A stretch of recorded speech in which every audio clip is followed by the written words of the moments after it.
what you have realized. There were many more alien bodies recovered, and there were more live aliens recovered than what you are aware of. But that's not important. The important thing is that they occurred, not how many and not where. The important thing is that they occurred. And those of you who want to argue over how many and where and how many bodies are wasting the time of everyone else, because that's not important. What's important is that they occurred.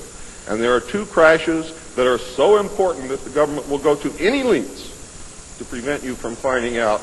And those are two crashes which occurred near the city of Aztec, New Mexico. Why? Because both of those crashed craft contained human body parts.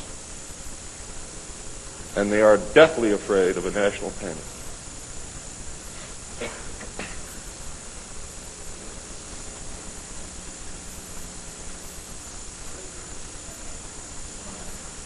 Because of this, there was a very, very tight security blanket screwed down tight over all of the alien question. The downed craft, the fact that they were here, the technology that we were recovering. Some crafts, strangely enough, were not damaged at all.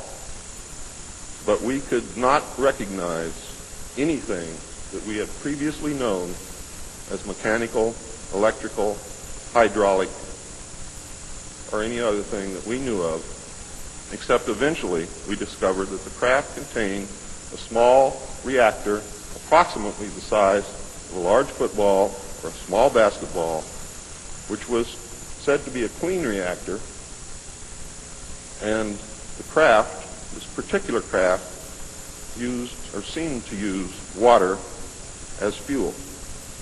Now, how that all works, I don't know. I am not a nuclear physicist. Thank God. A special group of America's top scientists were organized under the name Project Sign in December of 1947 to study the phenomena. There was no such thing at that time as MJ-12. The whole nasty business was contained within the shroud of secrecy. Project Sign evolved into Project Grudge in December of 1948. A very low-level collection and disinformation project named Blue Book was formed under Grudge. 16 volumes were to come out of Grudge, including the controversial Grudge 13, which I and Bill English saw, read, and revealed to the public.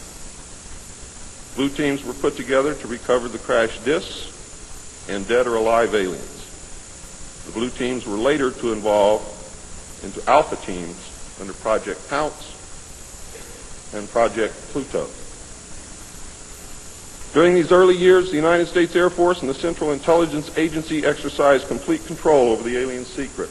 The Air Force was later to be dropped because it was a young service and had no political power and could not overcome the power of the Army and the Navy. In fact, the CIA was formed by presidential executive order, first as the Central Intelligence Group for the express purpose of dealing with the alien presence. Later, the National Security Act was passed, establishing it as the Central Intelligence Agency.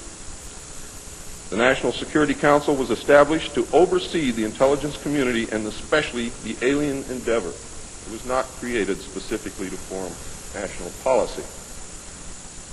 In fact, you can say that the National Security Council was the forerunner of MJ-12, and there was another group between MJ-12 and the National Security Council, which is to come later. A series of National Security Council memos and executive orders removed the CIA from the sole task of gathering foreign intelligence and slowly but thoroughly legalized direct action in the form of covert activities at home and abroad. On December 9, 1947, Truman approved issuance of NSC-4, entitled Coordination of Foreign Intelligence Information Measures, at the urging of Secretaries Marshall, Forrestal, Patterson, and the Director of the State Department's Policy Planning Staff, Kennan, who, by the way, were all members of the Council on Foreign Relations. The Foreign and Military Intelligence Book 1, Final Report of the Select Committee to Study Governmental Operations with Respect to Intelligence Activities, United States Senate, 94th Congress, Second Session, Report number 94-755, April 26, 1976, page 49 states, This directive empowered the Secretary of State to coordinate overseas information activities designed to counter communism.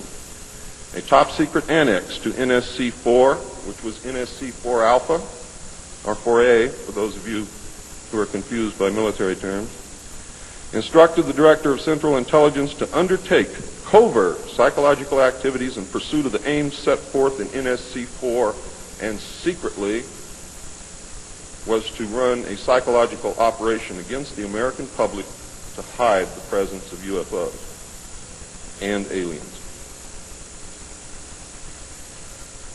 The initial authority given the CIA for covert operations under NSC-4A did not establish formal procedures for either coordinating or approving these operations. How many of you understand what I just said to you? Not too many. Let me explain it. What this means, the initial authority given the CIA for covert operations under NSC-4 Alpha did not establish formal procedures for either coordinating or approving these operations. That means they had to answer to no one. It means go do what you got to do. Don't bring any dirt back here because we don't want to see it. Just get the job done. Don't ask anybody. Don't report to anybody. That's exactly what it means. It simply directed the DCI, which is the Director of Central Intelligence, to undertake covert actions and to ensure, through liaison with state and defense, that the resulting operations were consistent with American policy. The only guideline was that it was consistent with American policy. Later, NSC 10-1 and NSC 10-2 were to supersede NSC 4 and NSC 4A, and NSC 10/1 was to establish